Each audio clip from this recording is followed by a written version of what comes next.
All right, y'all. Post game analysis time.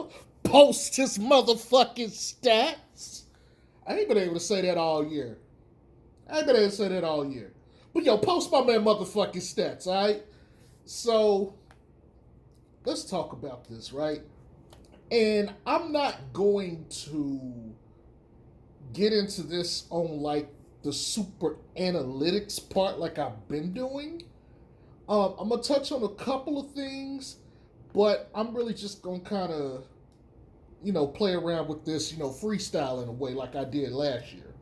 Um, I want to get a couple of housekeeping things out the way. I want to run through some stats for the starters, and I want to touch on a couple of things before I kind of just go and do my own thing.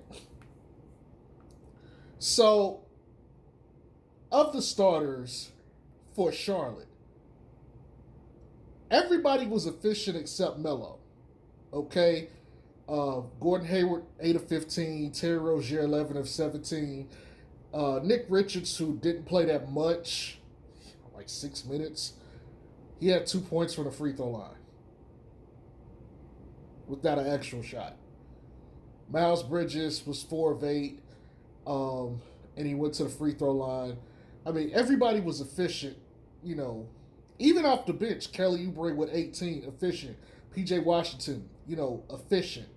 He was 5 of 8, you know, just efficient. Now, Jalen McDaniels was not, but that's okay. Everybody for the most part was efficient, which led to LaMelo having, a double double, 18 and 13, 18, 13 and 7. I want to make sure I give him his respect statistically, even though he shot 5 of 15 and 3 of 8 from three, and he was 5 of 6 from his free throws. He had 3 turnovers and 3 fouls, a block and a steal, and everything. So that's pretty much Charlotte. Okay. As far as the Bulls, this is the first game I felt like the big four all came to play together. Worst shooting percentage was Zach, 55.6%, 10 of 18. Okay. Worst percentage of them all, 55%. Zoe had the second high. Well, no, he had the highest. I'm sorry, the highest. He was 75%, 6 of 8. Not bad, not bad at all. He had 16 points, only 1 rebound and 8 assists. He did get 4 fouls, 2 which were bullshit for real. Really 3, but I'm gonna go ahead and give him credit for that one. But he had 2 turnovers, a steal and a block. I'm gonna talk about Zoe and everything in a minute. We ain't gonna worry about that. Zach had 25, 6 and 5 on 10 of 18. He missed a couple of his threes though. He was 2 of 7, 3 or 4 from the free throw line. Vooch came to play, y'all. 13, 14, and 5. That's a stat line I've been waiting to see from him. He can do this whenever he wants. He should be doing this. It just so happened like they didn't have anybody. I'll get into that in a minute. Okay, he was 12 of 19 from the field, 6 of 6 from three. I'm happy for him. Okay, I'm happy for him. He really needed this game. DeMar DeRozan, 28 points, 5 rebounds, 6 assists, 12 of 20 from the field. He missed both his threes. 3 fouls. I mean, what else is there? I mean, he had a steal, but And Javante Green, we ain't gonna talk about that nigga stat line. Alex Caruso, he had 14, 3 and 7. He had 7 assists. You know, he missed 3 of his 6 free throws, and he only made 1 of his 3 threes. But it is what it is. Io didn't play that much, but he was 2 or 3. All right. Derek Jones, he played 14 and a half minutes, 4 points, and Kobe White had 8 points on 2 of 7 shooting. Okay. All right. When you go look at the stats, the Bulls basically won most of the categories. most of the ones that of value. And so I'm not going to get too hyper analytic about this, okay? What I want to start off talking about is if I can get this thing to go back. What I really want to talk about, there we go. Here's something that's interesting. Bulls won every quarter. Well, I'm wrong. They won the middle two quarters, and they lost the fourth quarter and the first quarter. First quarter was 31-30, and then they were 39-27, 35-27. Then they lost the last quarter 34-29. Obviously, they won this game 119 and 133. And I've said before that they can match up well with us, which they can. The other problem, or the other thing I failed to realize, which, that's my fault. Charlotte does not play defense, people. They are shit at defense. They are motherfucking garbage at defense. Because for the first time since Pat Will went out, the ball movement and the player movement seems supreme. They put up 39 points in a quarter, did 35. The ball movement was fucking incredible. But that worked because Charlotte don't play fucking defense.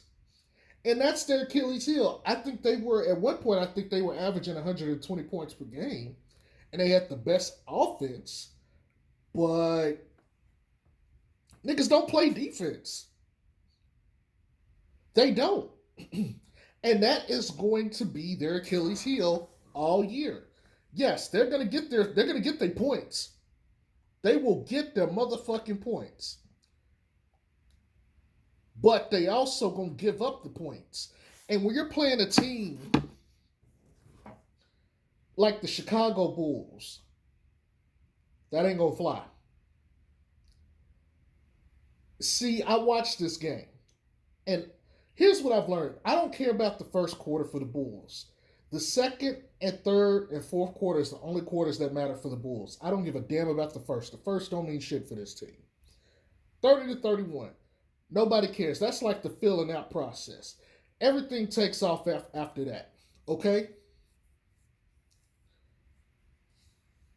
Bulls tore their asses a new asshole in the second quarter. And they really started to do damage when they set DeRozan, and Lonzo and the crew just came alive and just started taking over. Now, they did give him that 2 bullshit ass fouls, and so he had to sit, you know what I'm saying? So he didn't kind of get to complete the domination, the bitchification, because they were making Charlotte their bitch. And I apologize to y'all. No, I don't apologize. Fuck that. They were bitching them.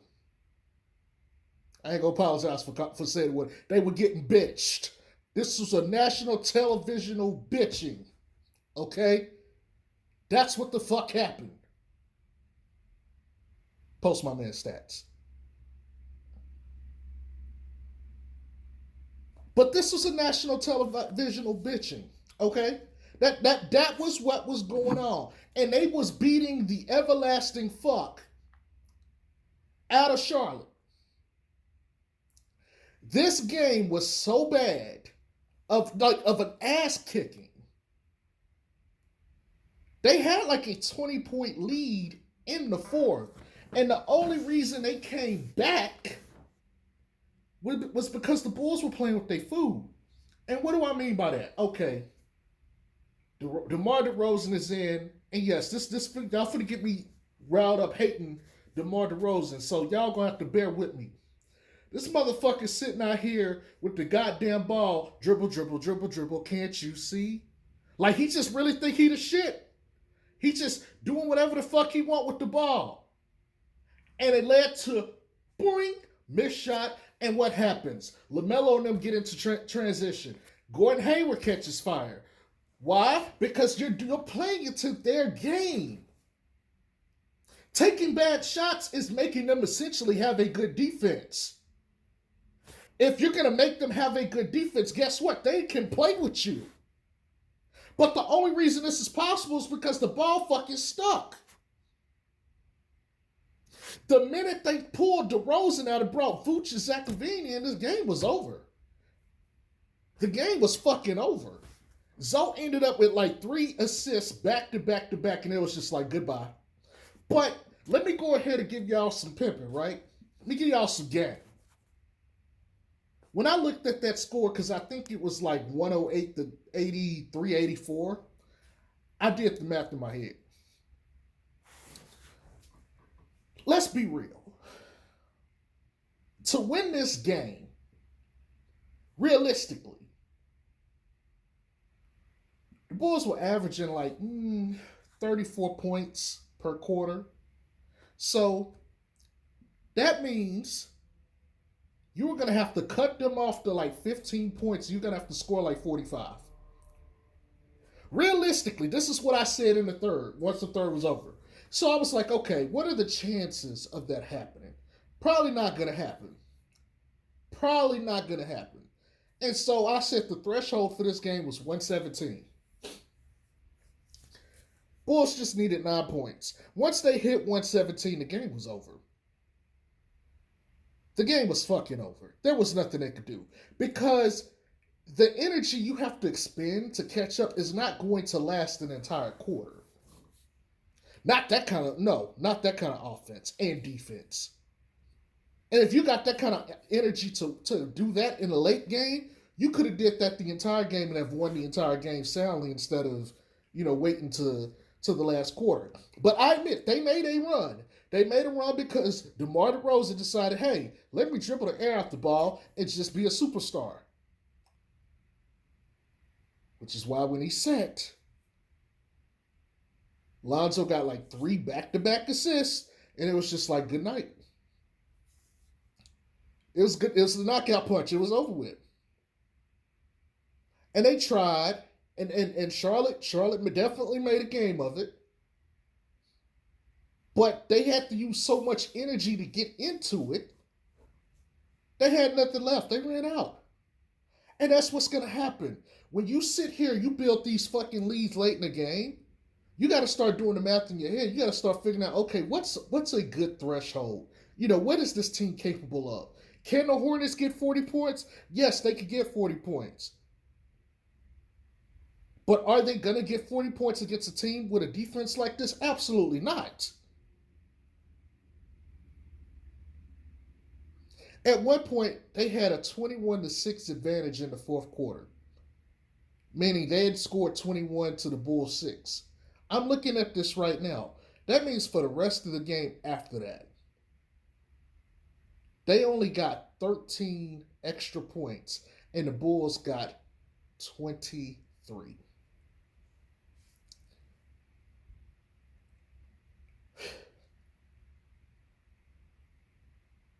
Now, let me say this for the Melo fans, because y'all know how I feel.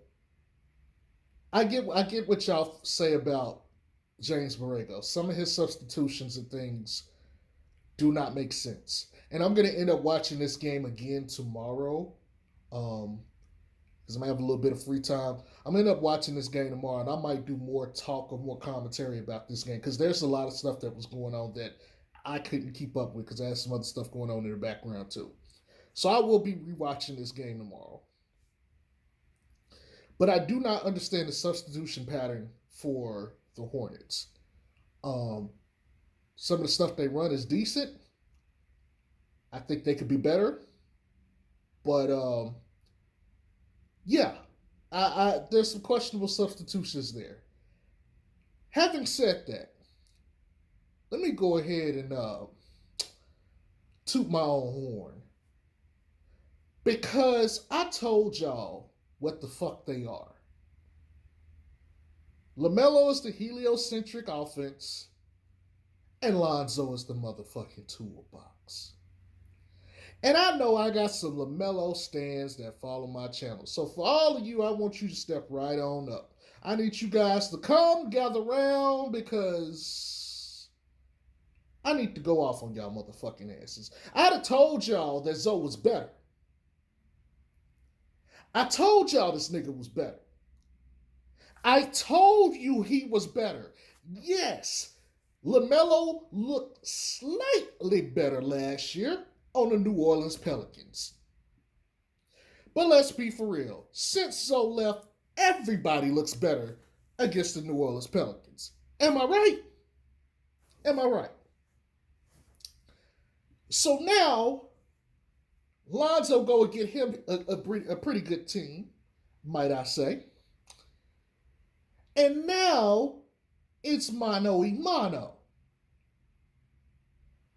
Your boy, LaMelo, let Zoe go ahead and get that 6 of 8. Go ahead and let him get that 6 of 8. Meanwhile, Melo got 5 of 15. I wonder why.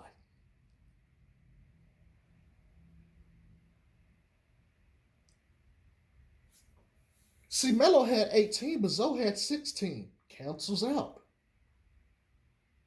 Now, I'll give you this. He was a much better rebounder this game. He was a much better facilitator. Then again, his usage rate is way higher, and he's the number one option. So that makes sense. But you mean to tell me his fourth option older brother that y'all claim he is better than neutralized him effectively? Come on now.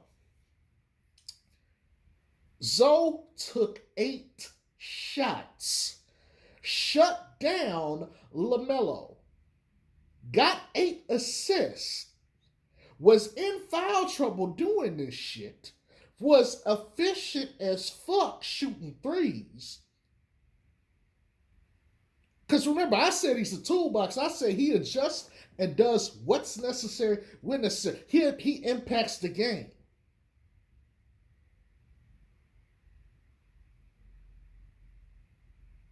And you mean to tell me all that heliocentric scoring rah shit couldn't stop the toolbox? I wonder why. What the fuck was LaMelo doing out there, y'all? Tell me. Tell me what the fuck he was doing. Other than get bitched.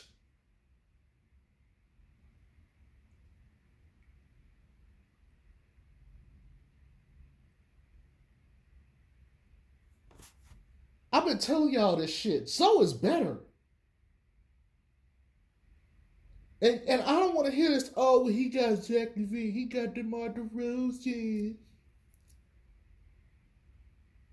Because y'all didn't say this shit last year when he had Brandon Ingram and Zion who don't play defense. Y'all wanted him to take that ass whooping on the chin. So I need y'all to come over here and pay up.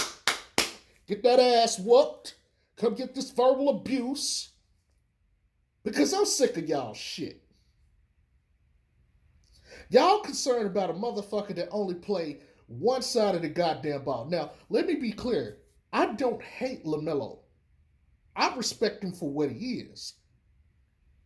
But I've been telling y'all, a player that don't play both sides of the ball has tangible limits. Even Steph Curry, for as great as he fucking is, has tangible limits. Because when his shot ain't falling, yes, he's a very good team defender. He's an okay passer. But you can't expect shit. If Steph have a night where he's 4-23 from the field, I promise you he gave up more points. I promise you he did. And for LaMelo to take the next step, he's going to have to get off his ass and play D. But until then, he'll never be better than Lonzo. Because, see, Lonzo don't have to have the ball the entire fucking game to contribute. At one point in the game, it was Zoe had 8 points and LaMelo had 3.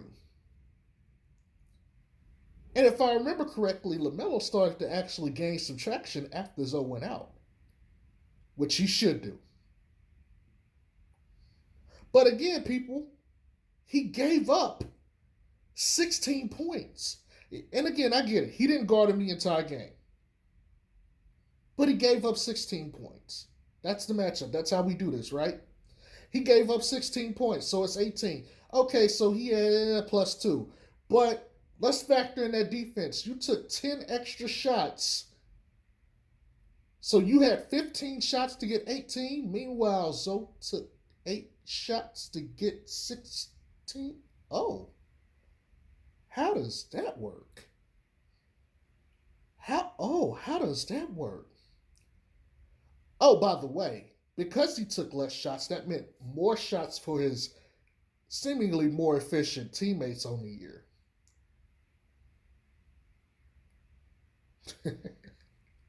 But enough of that. Let's talk about some other parts of the game. I'm gonna not slander y'all anymore, LaMelo fans, because I like watching LaMelo play. Some of his passes, some of his play is just godly, and I don't want this to be a LaMelo slander video. But I had to get at y'all because y'all came for me last year, so I ain't forgot. Oh, and by the way, Zoe is 2-1 versus him in the league. Hold that to your motherfucking chest. I'll be waiting for y'all the next time Zoe lose to him too, because I know y'all gonna have something for me. But until then, hold this fucking L. Now let's talk about something else that I really need to get off my chest. Yes, our bench put up 30 points. Put up 30 points between 4 fucking guys. Charlotte's bench put up damn near 40 between 3 guys. And I'm sorry, fucked it up. Accidentally got my PlayStation button going on. Anyway, fuck that. But the point is, our bench is still shit, people. And it's not just that, these fucking fouls are fucking ridiculous. And I got another video for y'all coming out about a stat that came out today. And I'm not going to spoil it for you. You guys can look forward to that video tomorrow. But these goddamn fouls, man. Can we stop fouling, motherfuckers? Please. Giving up all these shitty ass fucking free throws, man.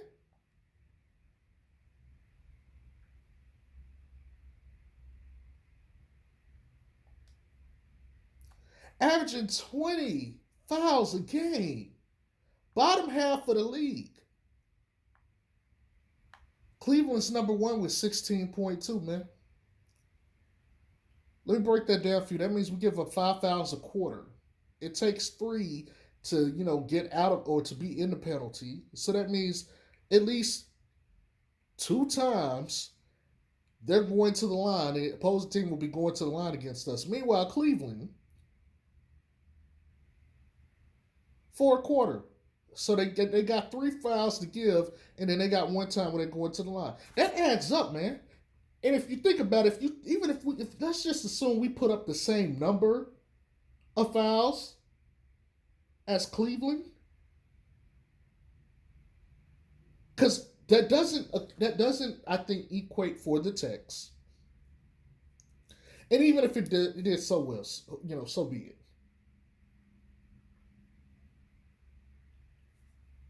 But how many shots is that, theoretically?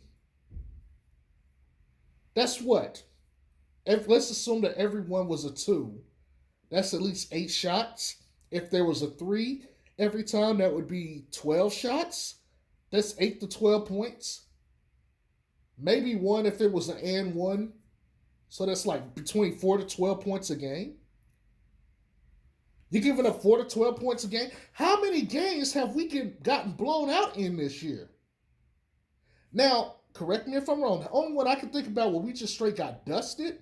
Okay, well, I take that back. The Pacers got us too. I can't remember how much that final tally of that game was. But those are the only 2. The other losses were all single digits. I guarantee you, we clean up the fouls. We're sitting top and pretty. Let's see, we're 14-8. That probably puts us at 20-2. Best in the league or tied. We got to stop fouling the motherfucking ball, man. Real talk. We got to stop that shit. We got to stop that motherfucking shit real quick.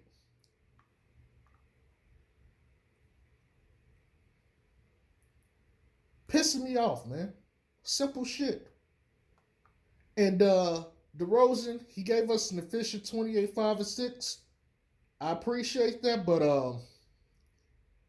we gotta fix this offense. And let me say this, Bulls fans, because Charlotte has such a shitty ass defense, don't get used to this offense. Do not. Don't make that mistake and think this is gonna happen every game, because it's not. All that space on the floor, you could get anywhere you wanted to. Hell, Zoe went and tried to dunk on a motherfucker early in the goddamn game. It ain't been that kind of space on the court since like preseason.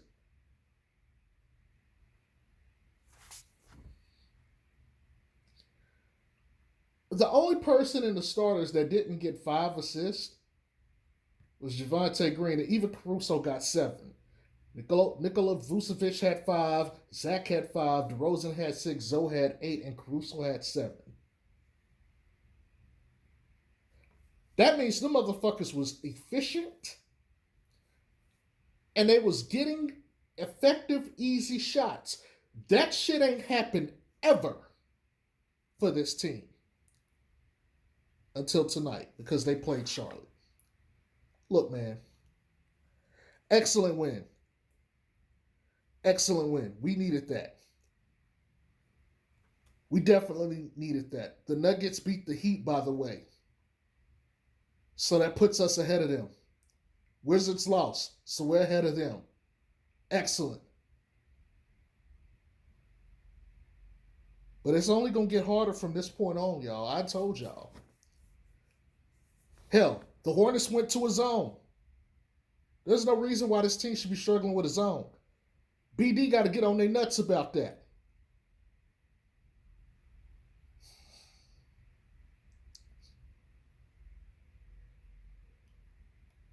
Good win, Bulls. I'll see y'all again on Thursday for the next one. Y'all have a good night. Love y'all and peace. And post this motherfucking stats.